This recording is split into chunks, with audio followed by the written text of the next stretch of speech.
a responsabilidade civil da indústria do tabaco e jurisprudência internacional.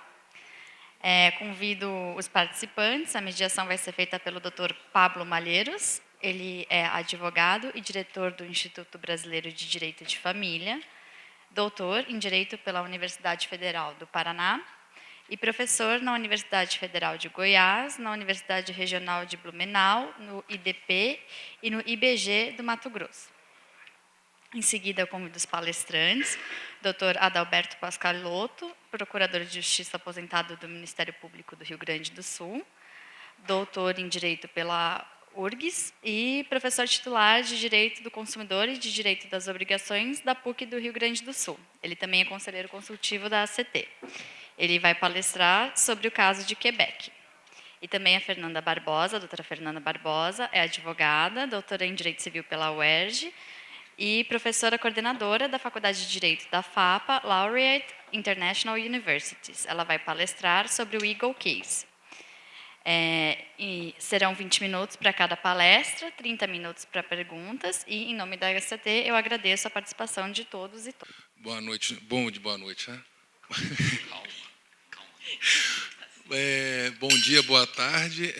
De novo, renovando os agradecimentos à Adriana pelo convite. E dizendo a minha alegria de participar dessa mesa com duas pessoas que eu tenho o maior respeito pessoal e intelectual, o professor Pascalotto, que também é um dos meus mestres, aqui minha querida amiga Fernanda, que na minha concepção tem um trabalho muito consistente, muito relevante no direito do consumidor, e a tese mais consistente de um tema que toca o consumidor de alguma forma, mas não diretamente, que é sobre as biografias. Quem dera que o Supremo pudesse ter lido a tese dela antes de julgar o que julgou, como julgou, e do jeito que julgou. Mas queria, então, passar, sem mais delongas, a palavra pelo cronograma ao professor Pascalotto e depois a Fernanda Barbosa, dizendo já de antemão que, já que o brasileiro adora coisas estrangeiras, que nesse ponto a gente podia começar a estudar com mais valor esses julgados estrangeiros, como o professor Facchini trouxe na sua fala, e criticamente fazer um diálogo com o direito brasileiro para saber o que eu posso apreender desses julgados para as decisões em relação ao tema no Brasil. Professor Pascalotto.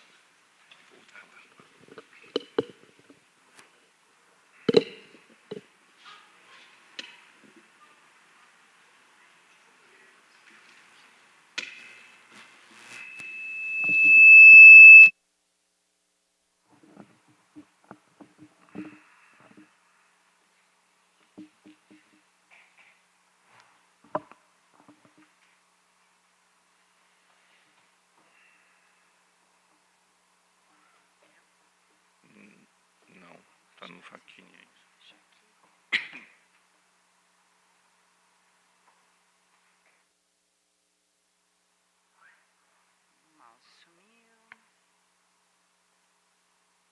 Pediria uma ajuda aqui para a parte.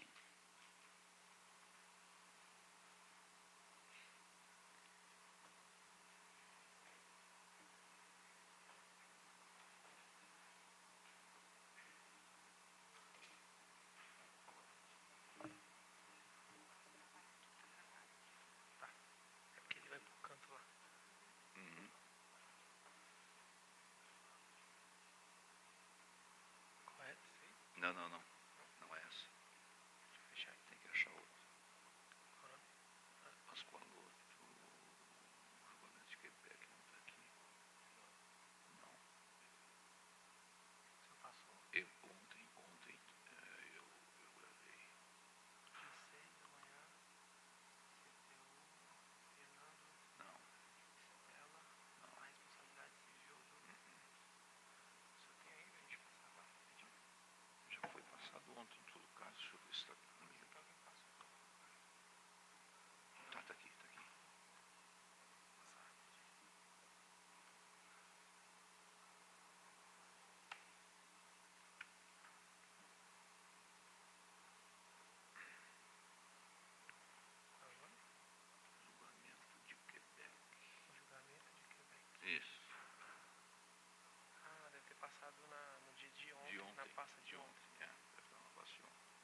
Bom dia ou boa tarde, dependendo do ponto de vista de cada um. Acho que para todo mundo aqui ainda é bom dia. Em primeiro lugar, minhas saudações ao ilustre presidente da mesa, caríssimo amigo Pablo Malheiros. Uma grande satisfação compartilhar esse espaço aqui contigo e com a Fernanda, que, ratificando os elogios do Pablo, fez uma tese admirável, e temos aqui uma testemunha viva, presencial, que foi o Facchini, participante da banca. Com muita satisfação que eu volto, então, nesse momento, para apresentar um outro caso. Apresentei ontem o caso julgado pela Suprema Corte da Colômbia, e hoje vou trazer o que foi julgado recentemente no ano passado, se não me engano, em 27 de julho de 2015, pelo Tribunal de Quebec. Inicialmente vou fazer uma síntese apenas para que se entenda o que foi julgado, qual foi o caso. Depois vamos abordar aquilo que o próprio julgamento trata como a política do silêncio, ou seja, a indústria calando sobre determinadas descobertas e tentando evitar que essas descobertas chegassem ao conhecimento público. Finalmente não, em terceiro ponto, os artifícios que o próprio tribunal aponta na publicidade e, finalmente, então, aquilo que me parece um achado, para usar a expressão que foi usada há pouco pelo Facchini, e eu coloquei aqui a palavra vício, mas esqueci de retificar. Não por causa da apresentação feita pela, aliás, excelente apresentação feita pela doutora Estela no painel anterior, mas porque o próprio tribunal preferiu usar a expressão consentimento, e mais tarde, no slide que demonstra essa parte da apresentação, eu já tinha feito a retificação, trocando a palavra vício por consentimento. Mas o grande achado é que o tribunal considera que eu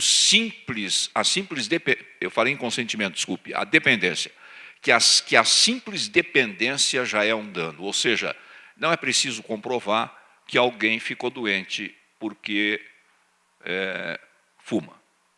Basta demonstrar, ou até mesmo pode-se pressupor, que se essa pessoa fuma, ela é dependente da nicotina, e isso em si já é um dano. Poderíamos então classificá-lo, quem sabe, como um dos tantos novos danos.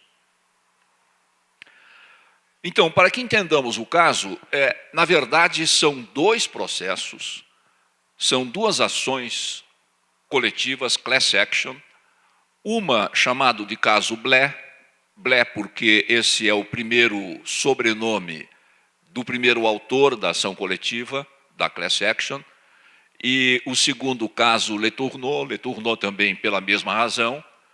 No caso Blé, havia um conjunto de pessoas que tinham efetivamente contraído doenças pulmonares, câncer de pulmão ou de garganta, pessoas residentes no Quebec, e que foram fumantes entre os anos de 1950 e 1998.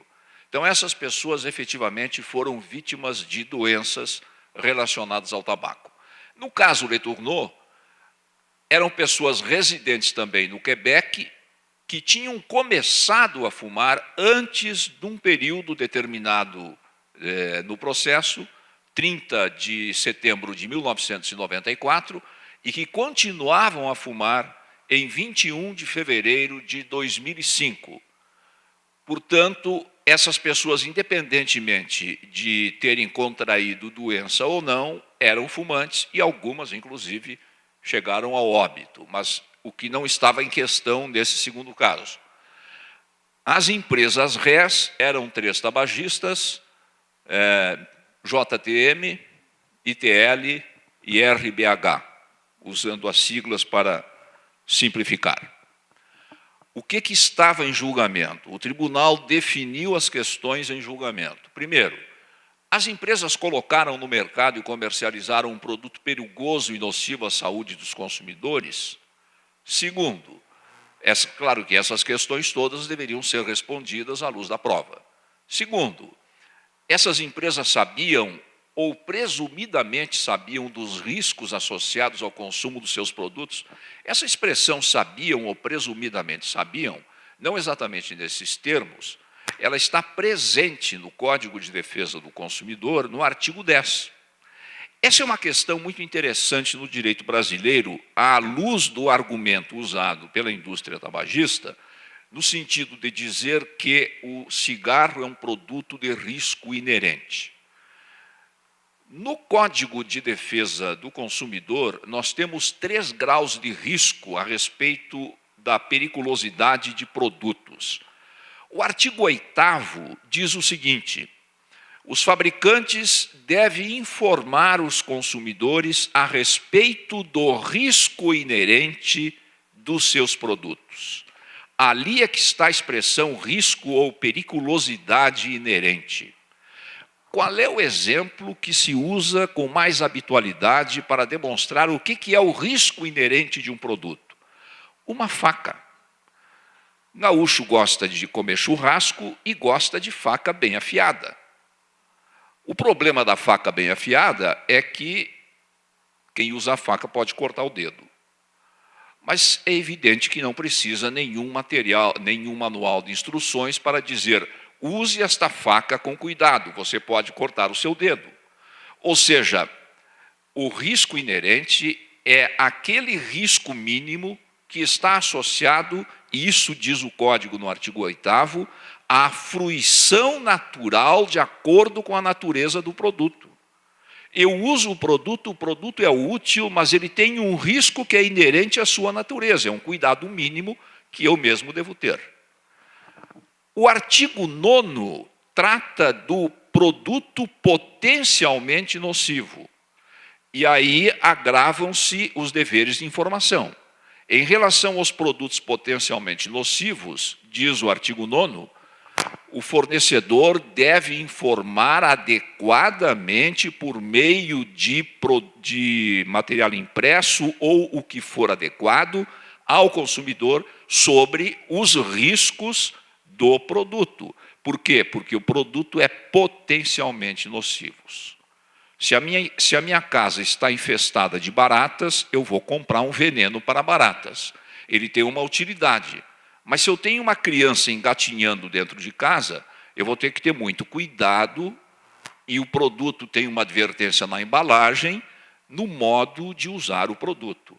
É um produto útil, mas ele contém uma potencialidade de risco que me leva a adotar prudência maior e impõe ao fornecedor um ônus de informar, aliás, não um ônus, um dever de informar, mais agravado.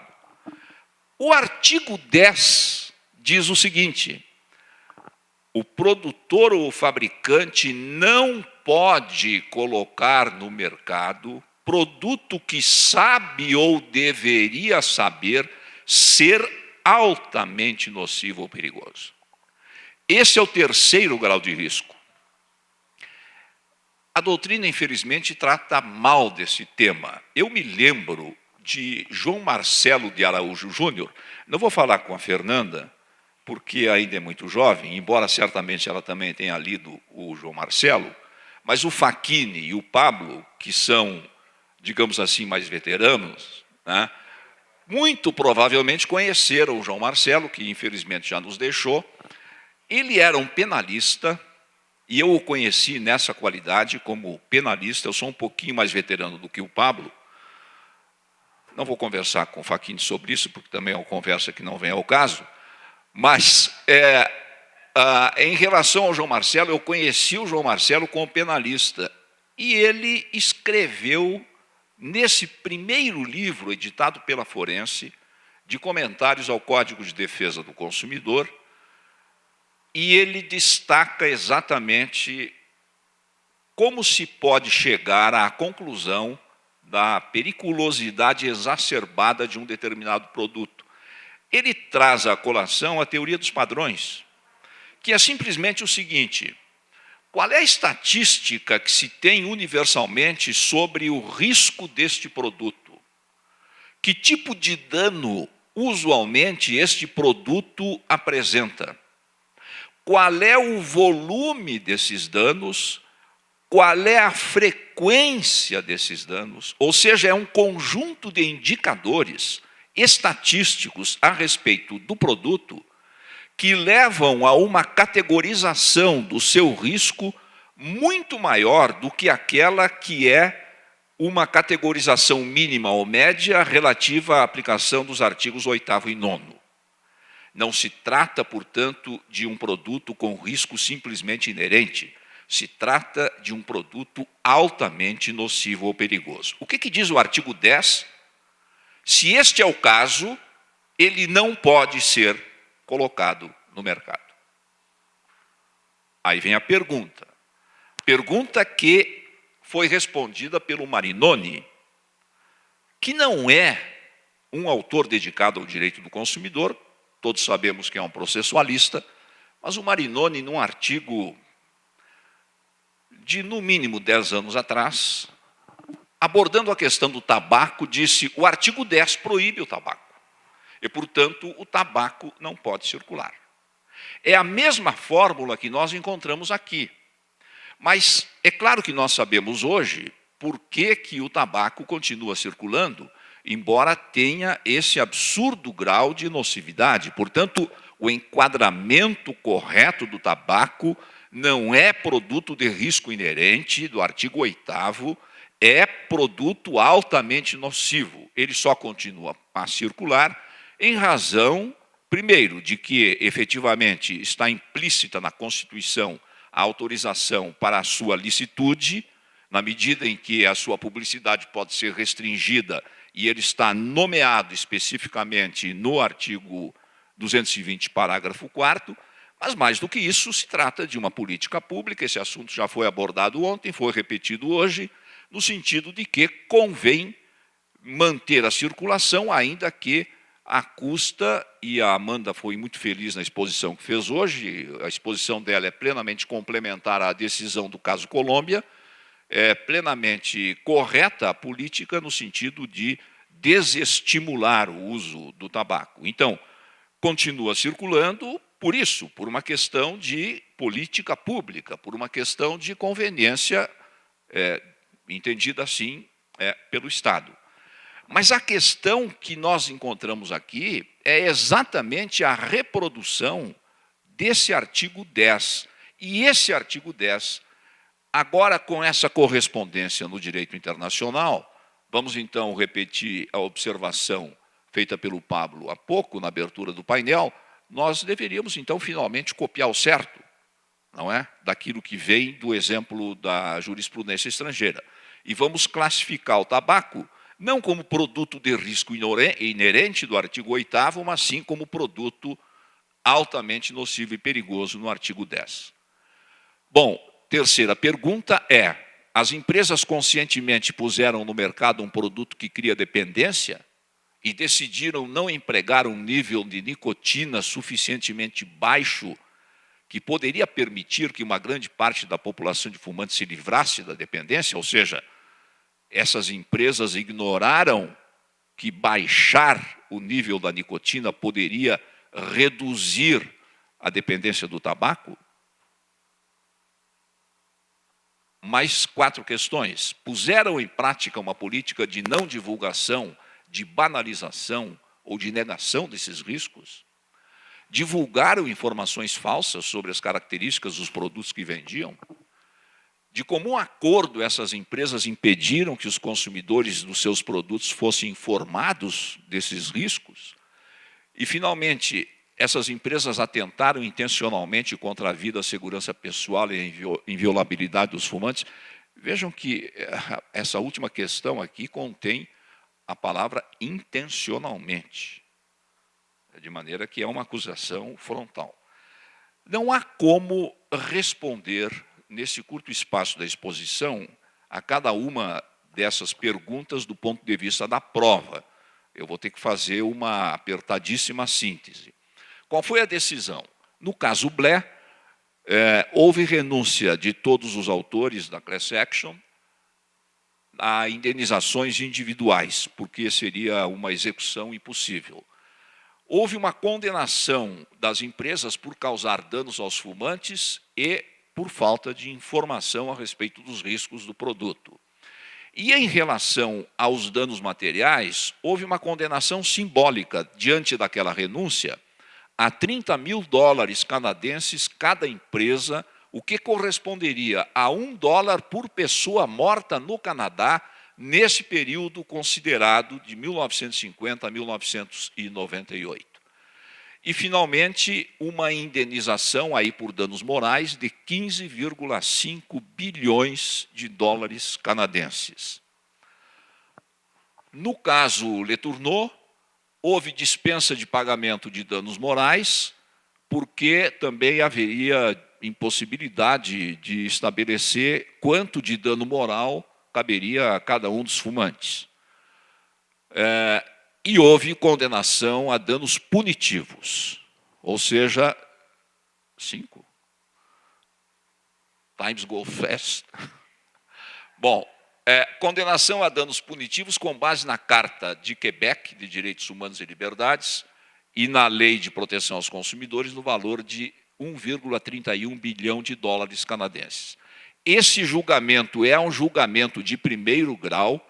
Eu estive em Montreal no mês de julho, falei com o advogado André L'Espérance, que é um dos advogados que atua no caso, que, aliás, viria para o evento e não veio, porque eles estão na expectativa de que a apelação seja julgada agora, no mês de outubro, talvez esteja em fase de julgamento, no máximo até o final do mês de outubro. A expectativa que eles têm é de que o julgamento vai se manter, porque a prova é extremamente robusta e foi muito bem analisada, talvez com uma redução do valor da indenização.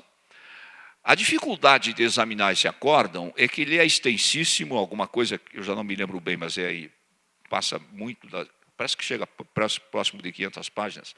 Eu não sei se eu estou confundindo esse com outro caso. 280, é isso, 280 páginas. E eles fazem uma análise fatiada em 6 exames de prova. Como são 2 autores e 3 réis, uma análise de prova em relação a cada autor e em relação a cada uma das 3 réis. Uma pergunta prévia é a seguinte: desde quando as indústrias sabiam que o tabaco é nocivo à saúde dos fumantes? E tudo o que eu vou falar daqui para frente está no acórdão como decisão do tribunal, convicção aurida na prova. Em 1958, 3 cientistas fizeram uma excursão de ônibus pelos Estados Unidos e foram além dos Estados Unidos, indo também a Montreal, para saber, afinal de contas, qual era o consenso a respeito de câncer de pulmão e cigarro. Encontraram uma única exceção. O consenso era de que o fumo se incluía numa cadeia de eventos que levavam à causa do câncer de pulmão. A conclusão que eles tiraram, uma das conclusões, é de que havia pouca dúvida unicamente a respeito da proporção dessa causa, mas já não havia dúvida séria de que a correlação estatística que já se fazia naquela época era um fato e era procedente. Produziu-se, então, a política do silêncio. Primeiro fato da política do silêncio: em 1962, a indústria ITL propõe uma política de silêncio a todas as outras empresas tabagistas a respeito dos riscos do câncer, aliás, dos riscos da doença, de qualquer doença. Em 1972, 10 anos depois, somente 10 anos depois, ou seja, o fato já era plenamente conhecido da indústria, é que começam a ser veiculadas as advertências nos maços de cigarro. Esse doutor Green era um pesquisador contratado pela ITL. Ele redige, então, um memorando interno sobre a associação entre tabaco e doença. No sistema legal dos Estados Unidos, ele se pergunta se seria possível fazer julgamentos isentos, digamos, abdicar de determinados julgamentos a respeito do risco dos produtos, ou se eles deveriam confirmar que efetivamente havia uma relação direta entre doença e o produto e informar a respeito disso aos consumidores para que eles pudessem exercitar alternativas genuínas, ou seja, a partir de uma informação verdadeira.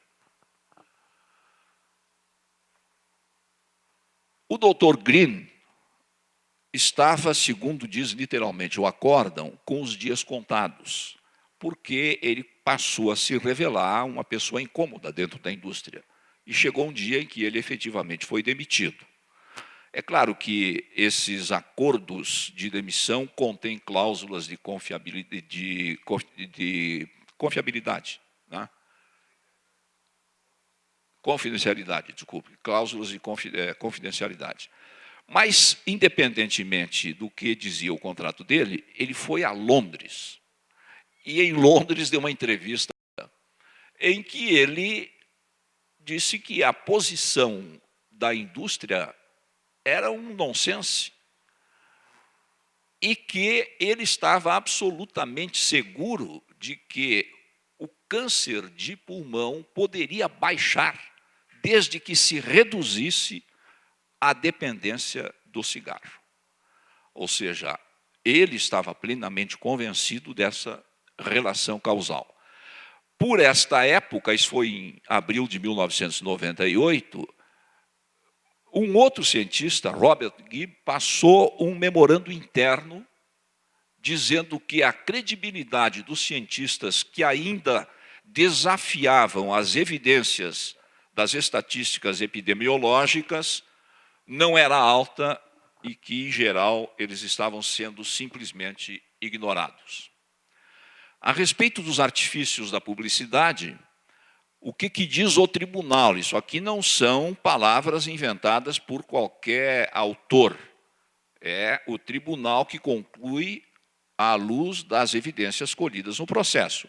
E, evidentemente, que são argumentos e são fatos que o tribunal está simplesmente repetindo, haja vista todos os julgamentos que ocorreram, por exemplo, na terceira onda referida pelo Facchini.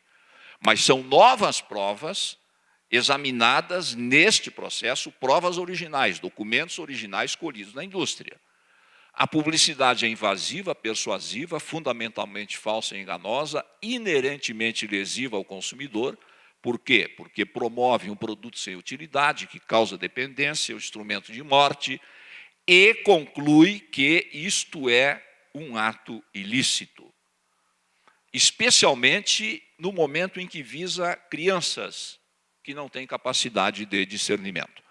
Eu me lembro aqui de referir um acórdão do STJ, que eu tenho a impressão que eu referi ontem, que fundamenta a sua decisão, embora num caso de 1996, e que hoje, portanto, não teria mais sentido em termos práticos, uma vez que a publicidade do tabaco está proibida, mas tratava-se de uma publicidade de tabaco insidiosa que dirigia-se indiretamente a crianças.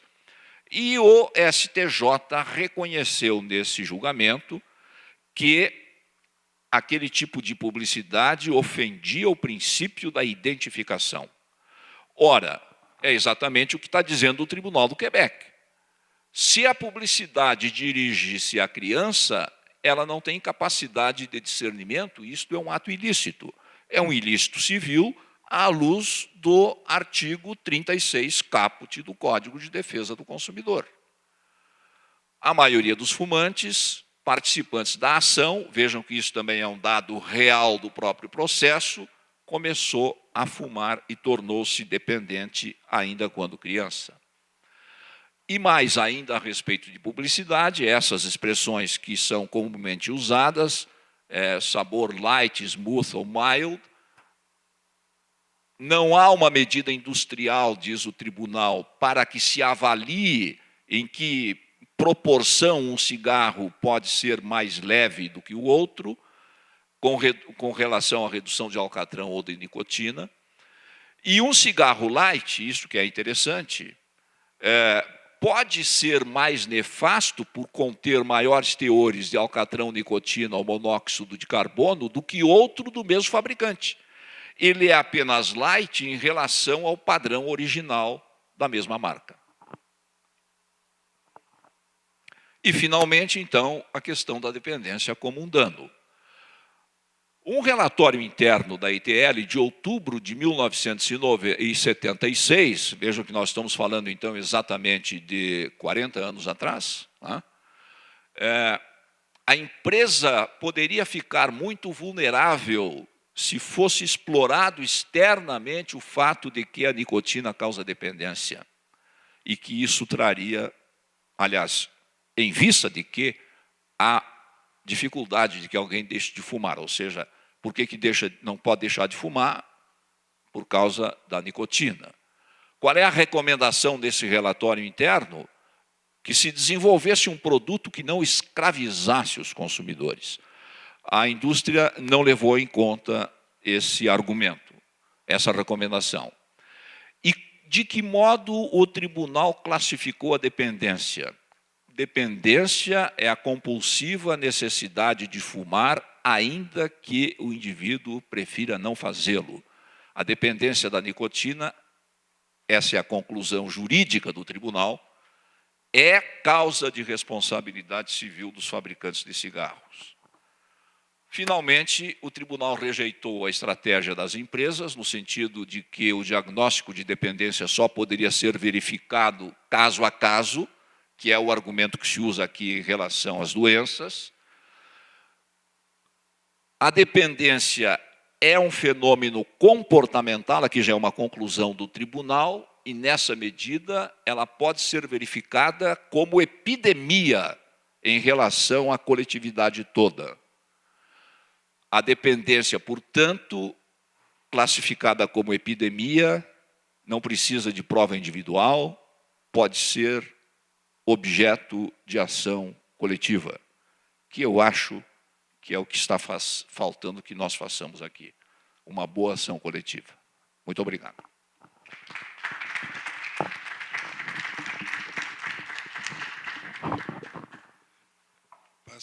Passo agora a palavra à querida Fernanda.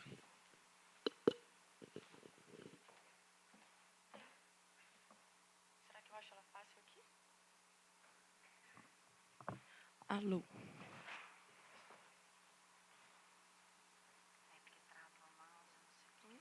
Você pode dar uma ajudinha aqui? Trava o mouse. Tá vendo? Ah, já aqui. Fê aqui, né? Oi? Acho que eu consegui.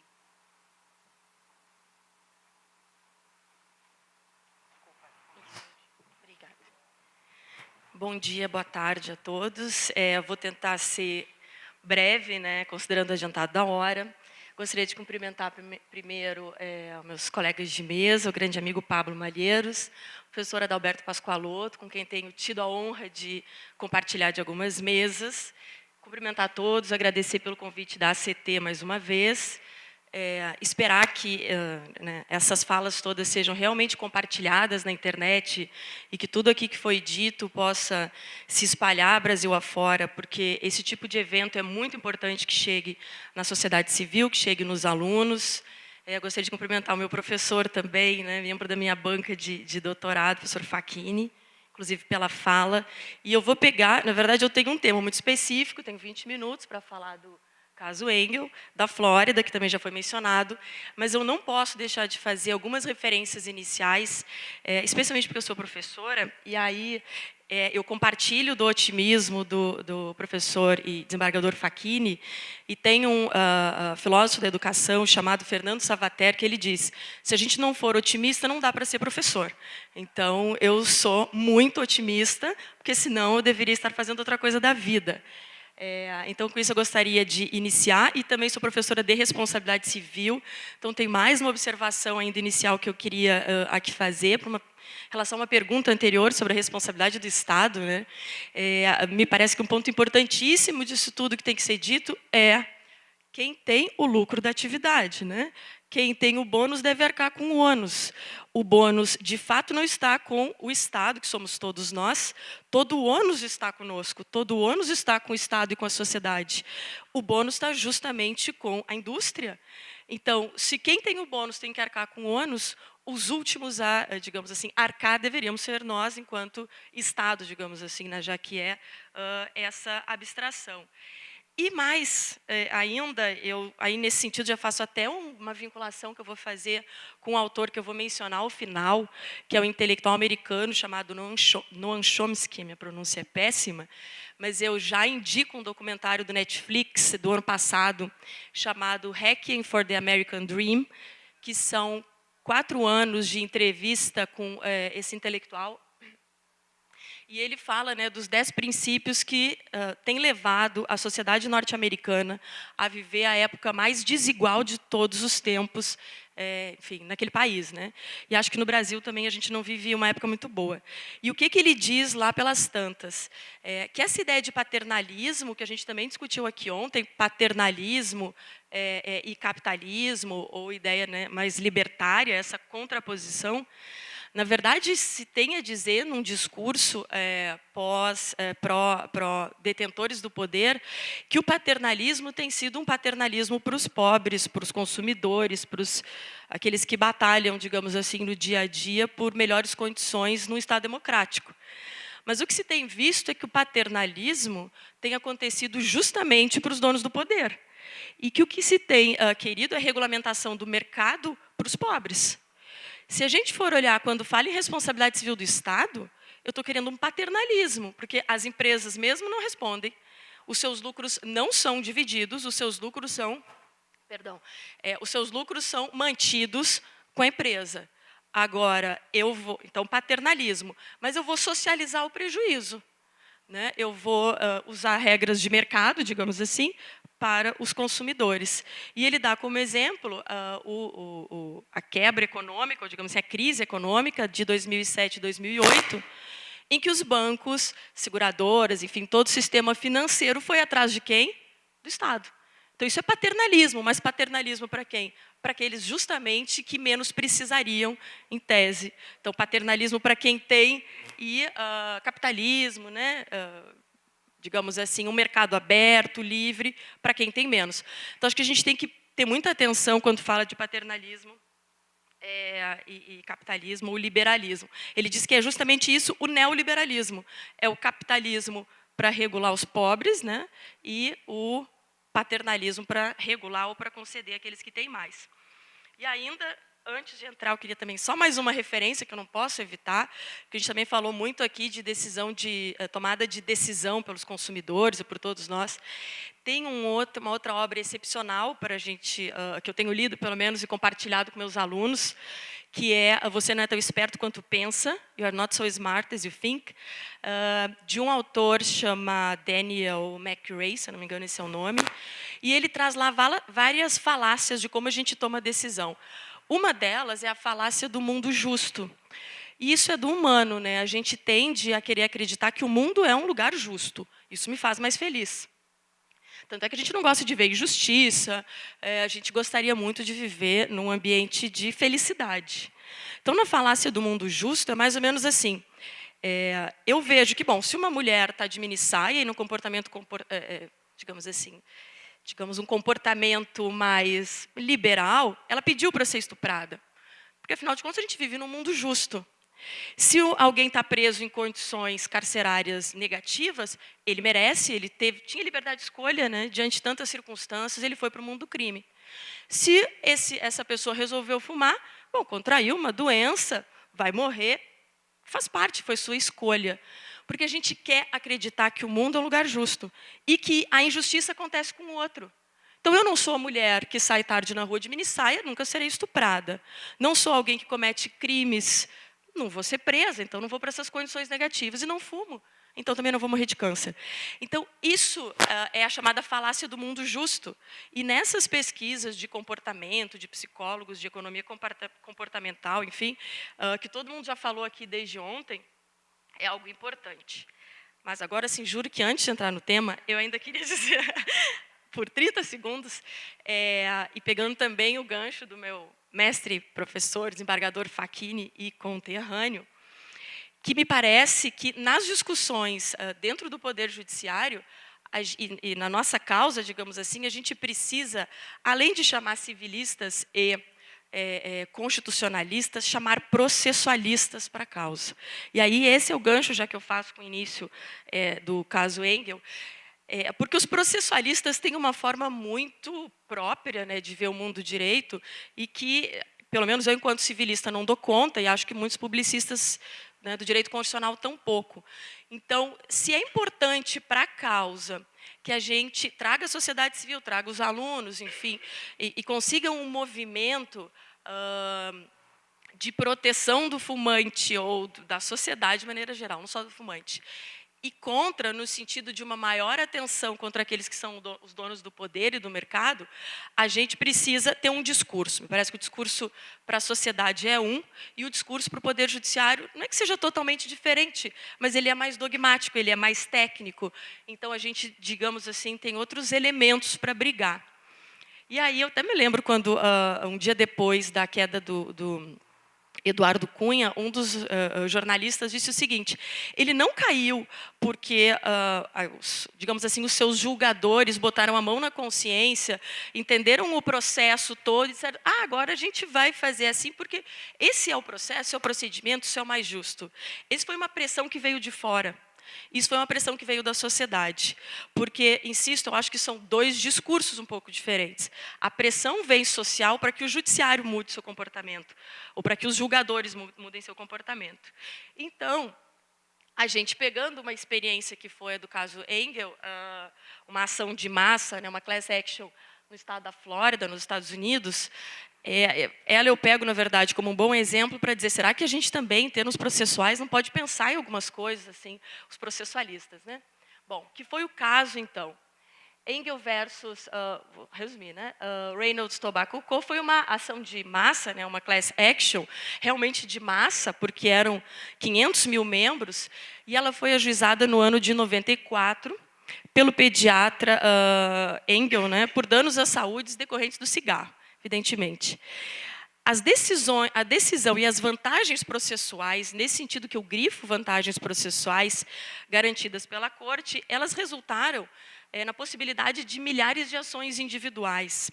Porque a ação coletiva em si, ela foi, digamos, a sua terceira fase, como a gente vai ver rapidamente aqui, ela foi excluída, me faltou agora o melhor verbo, mas ela foi rejeitada. E aí, o que os juízes da causa disseram naquele momento é que os consumidores, enfim, os autores, poderiam entrar com ações individuais. Mas aquela class action não iria a termo a um resultado final depois das suas 3 fases. Mas ela resultou, como eu menciono ali, vantagens processuais para as ações individuais contra os fabricantes de cigarro, como disse também o professor Facchini, tanto na Corte Estadual quanto federal, ações contra a indústria. Então, considerando o tamanho dessa ação, que eram 500 mil autores, pessoas, né, os juízes decidiram dividir em 3 fases. A primeira fase determinaria responsabilidades comuns entre os réus, e se a ação poderia englobar os punitive damages, que é uma outra discussão que a gente tem que aprofundar aqui no Brasil, né, em responsabilidade civil. Uma segunda fase, que então contemplaria o julgamento completo para autores conhecidos, já que, evidentemente, não eram todos esses 500 mil, né, na ação de classe, e se a responsabilidade individual fosse estabelecida, a quantia dos punitive damages. São essas 2 fases que chegaram a bom termo, né? Mas a terceira fase, então, se realizaria uma espécie de mini-julgamentos individuais parciais para cada membro da classe, a fim de abordar questões como a causalidade, argumentos defensivos, prescrição, decadência, enfim. A primeira fase, ela foi concluída depois de 1 ano, e nela, então, o veredito, né, foi de que se concluiu que o cigarro causava mais de 19 doenças, não é novidade, que a nicotina é viciante, que os cigarros eram defeituosos e razoavelmente perigosos, que os réus ocultaram e falsearam tais perigos e que todos os réus haviam sido negligentes. Então, com isso, se decidiu, como era previsto, né, na primeira fase, que a ação estava autorizada a cobrar os punitive damages, então essas indenizações de caráter punitivo pedagógico. Se passou, então, por uma segunda fase, na qual se limitou, então, em 3 o número de representantes para se examinar mais profundamente, obviamente em razão do tempo, né? E ela teve fim em 2000, e o veredito também foi a favor dos 3 representantes, com estabelecimento de indenizações compensatórias, que são as anteriores, digamos assim, a punitiva, né? Compensatória por danos patrimoniais e extrapatrimoniais, de uma média de 4 milhões de dólares para cada um. E os punitive damages foram fixados em aproximadamente 145 milhões de dólares para serem partilhados entre os réus, levando em consideração o seu mercado, né, sua fatia de mercado. O júri, então, foi dissolvido, depois de um trabalho extremamente extenso, intenso e provavelmente bem cansativo, né, que incluiu a oitiva de 150 testemunhas aproximadamente. E como eu disse no início, a terceira fase não chegou a ser concluída, porque nessa segunda fase houve um recurso, e aí não tem muito tempo para aprofundar, mas para evitar uma possível quebra ou perigo de que as empresas não tivessem dinheiro suficiente para arcar com outras responsabilidades, né, prévias de fundos, enfim, para indenização de vítimas do cigarro anteriores a esse julgamento, se legislou na Flórida que, então, para que houvesse apelação, as empresas não precisariam depositar toda a quantia dos punitive damages, ali, dos 145 bilhões de dólares. Então, se estabeleceu, ou se publicou, se editou uma lei para que a apelação se desse sem esse depósito dos valores integrais. Por um lado, era positivo, né, no sentido de que não haveria prejuízo para aqueles consumidores que tinham direito prévio a receber indenizações da indústria, mas, por outro, foi o que possibilitou a revisão desse julgado e, com isso, a vitória da indústria nesse segundo momento, então, em que a Suprema Corte da Flórida, em 2006, reformou o julgado para dizer que os punitive damages somente poderiam ser propriamente determinados após a fixação das indenizações compensatórias para todos os membros da ação, e que a terceira fase do julgamento, então, que consistiria em chamar cada um dos membros, seria inviável, porque são muitos, né?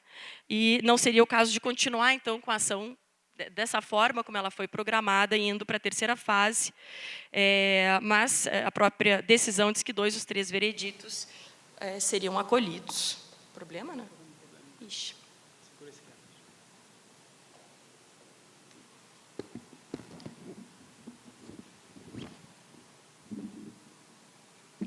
Vai cair. Quer que eu segure?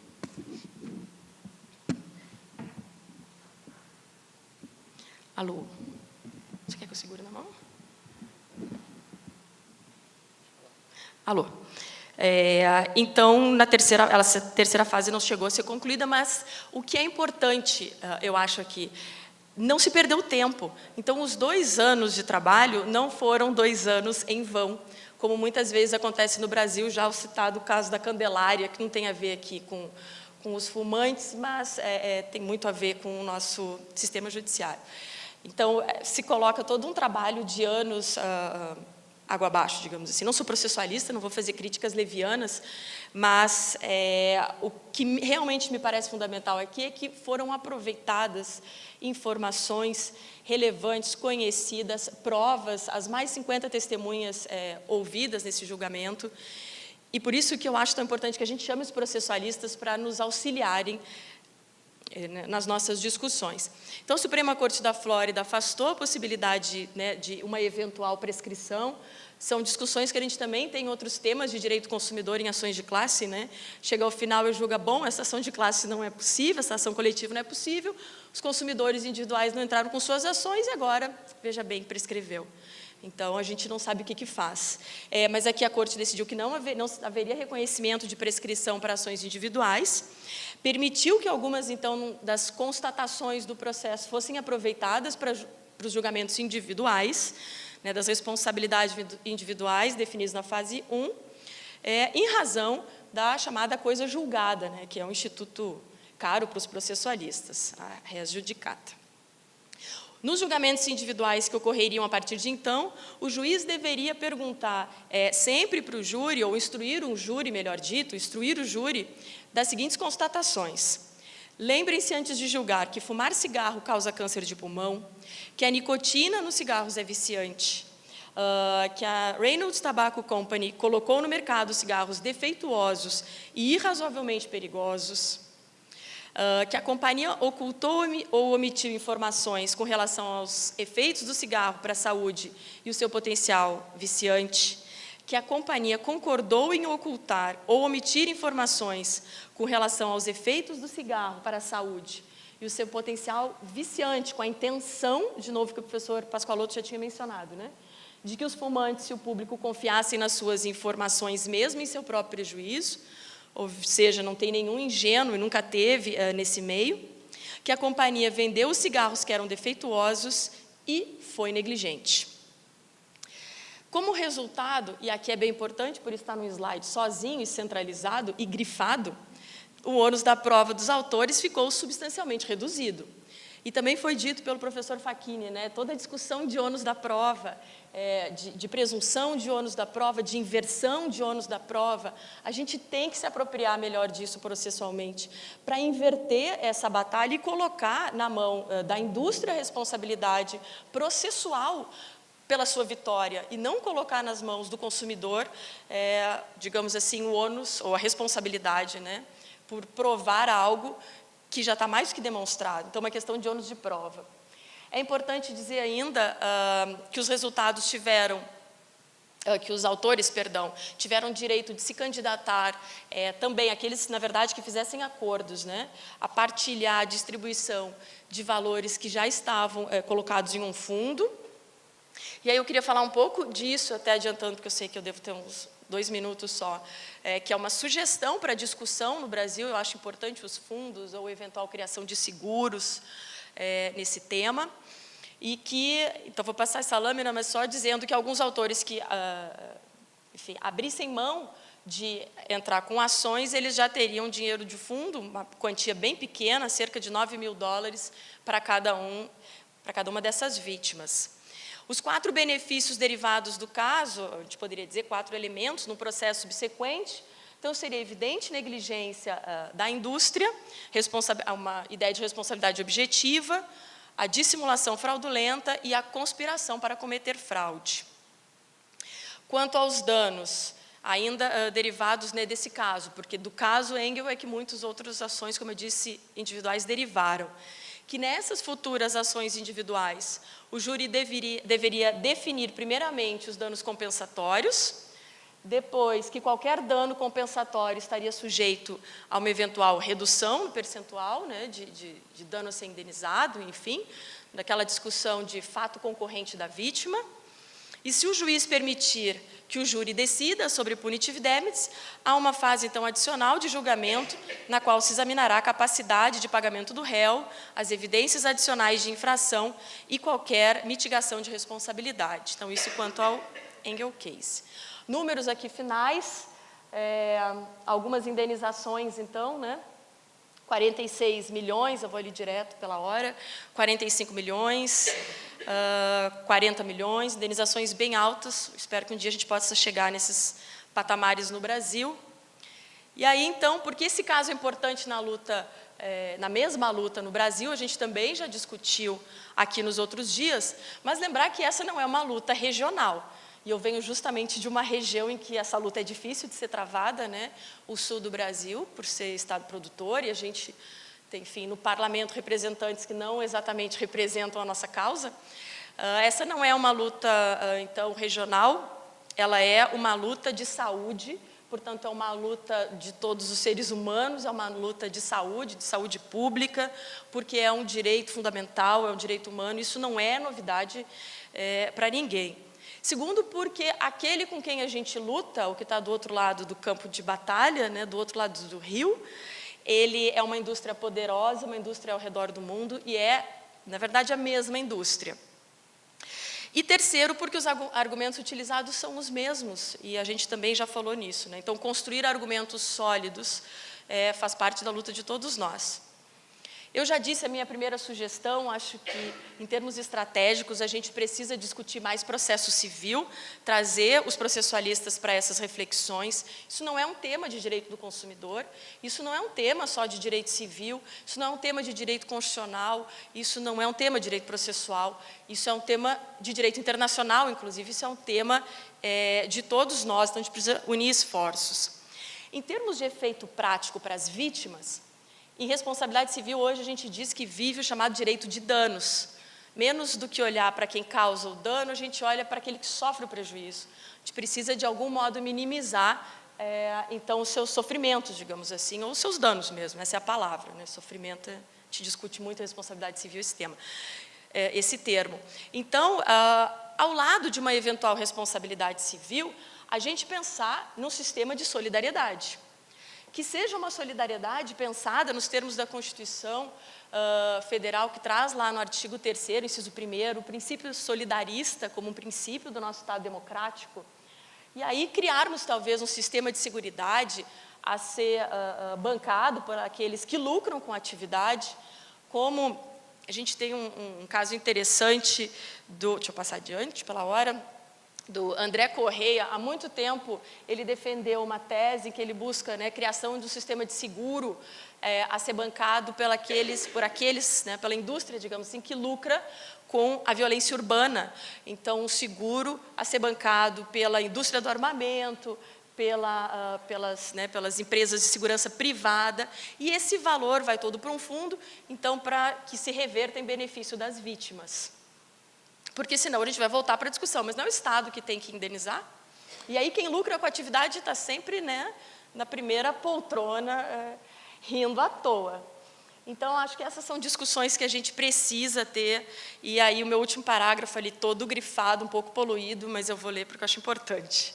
Considerando que a própria indústria do cigarro usa o argumento de que todos hoje sabem dos malefícios do cigarro, portanto, fumam porque querem, que não é preciso haver nexo causal para que um seguro ou um fundo seja criado, mas apenas que haja vítimas de determinada atividade, e ainda que a atividade gera lucros para os causadores do perigo, por que não socializar o prejuízo com a indústria de uma maneira mais efetiva? Então, é uma sugestão. E aí sim eu vou terminar com o professor Noam Chomsky, Hacking for the American Dream, que é um baita documentário, sugiro fortemente que passem com seus alunos também, e ele fala, então, né, que os Estados Unidos vivem o seu período de maior desigualdade. Ele começa dizendo, o primeiro princípio é evidente, riqueza gera poder, que gera riqueza, que gera poder sem fim. Nesse sentido, quem é que controla os reguladores? Quem controla os reguladores são aqueles que têm o poder, que têm a riqueza. A gente não vê muito diferente no Brasil, quando vê algumas agências reguladoras, né? Quem são os indicados para estar à frente dessas agências. O 3, para mim, é fundamental, então, no Brasil também uma discussão importantíssima de controle de eleições, e nos Estados Unidos, quando se fala em liberdade de expressão, se decidiu na década de 70 que o dinheiro é uma forma de expressão. Então, se o dinheiro é uma forma de expressão, se pode financiar a campanha política, porque, afinal de contas, é eleitoral, porque é uma forma de expressão. Adiante nesse argumento não preciso ir, porque todos já sabem onde ele leva. Manter a ralé na linha, traduzindo literalmente o que ele diz, né, que é todo um ataque aos sindicatos e às organizações de classe, organização civil também. O consentimento da produção, ele diz que é outro princípio para manter essa desigualdade, né, a gente precisa fabricar superficialidades. Porque daí a gente mantém a população ocupada com o superficial. Não vai pensar que morrem pessoas por uso do tabaco, porque a gente está pensando no iPhone 7, afinal de contas. E aí ele disse isso, esse é um princípio importantíssimo em sociedades livres, porque em sociedades livres a gente não pode obrigar as pessoas. Então, elas têm que fazer por escolha própria. Então, a gente cria um consentimento para a produção daquilo que é supérfluo. a gente marginaliza a população, a marginalização faz com que as pessoas se sintam frustradas, com ódio, e o ódio ele reverbera no outro, e ele se traduz em uma sociedade individualista. Eu estou com tanto ódio, tão frustrada com meus próprios problemas, que eu não estou nem aí se a Ana está com problema, se a Paula vai morrer de câncer, se o professor Fachin bebe ou não bebe, enfim.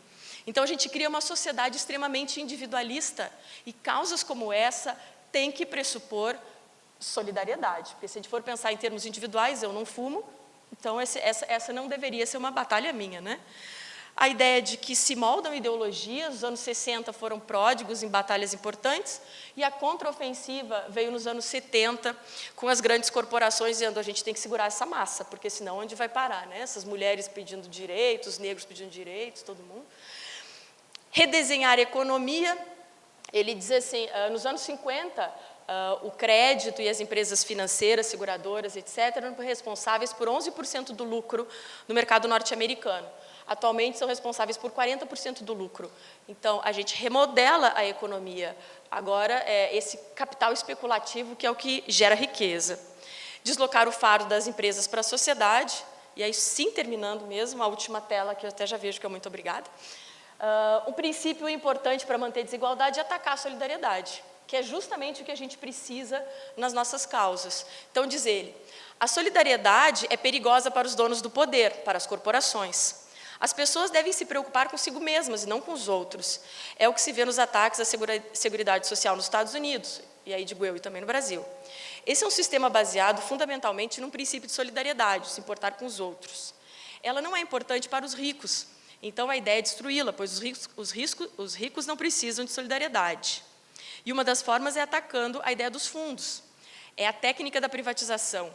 Serve para tudo, para escolas, para a saúde, para as prisões, né, para a segurança. E serve muito forte, aqui digo eu, no nosso debate. Inclusive, quando muito se usa o argumento da liberdade de escolha.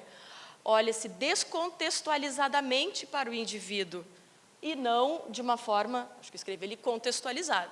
Quem é que está preso é quem comete crime. Se a gente vai olhar os números, a gente vê qual é o contexto daqueles que cometem crime. E aí, por aí afora, né? Então, atacar a solidariedade, eu ataco o cerne da democracia. E, com isso, torno as pessoas mais individualistas, e isso é bom para o negócio.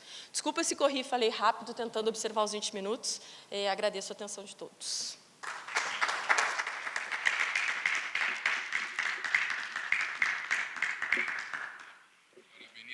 Parabenizo aqui as duas falas, muito importantes, com argumentos substanciosos para uma reflexão sem quadro paranoico mental.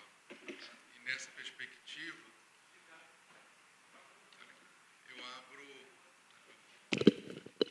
eu abro a plateia, se tem alguma pergunta a fazer à mesa.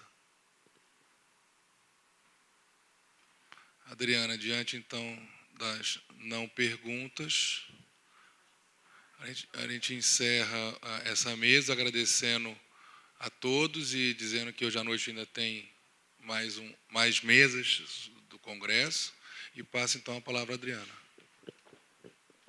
Obrigada, Pablo. Bom, primeiramente, quero agradecer muito a Fernanda e o professor Pascoaloto, o Pablo também pela disponibilidade e excelentes apresentações. Acho que não tem perguntas, realmente, acho que pelo decorrer do tempo aí da hora, mas agradeço muito a participação de vocês, toda a disponibilidade em se atualizar do tema, né, para fazer a apresentação.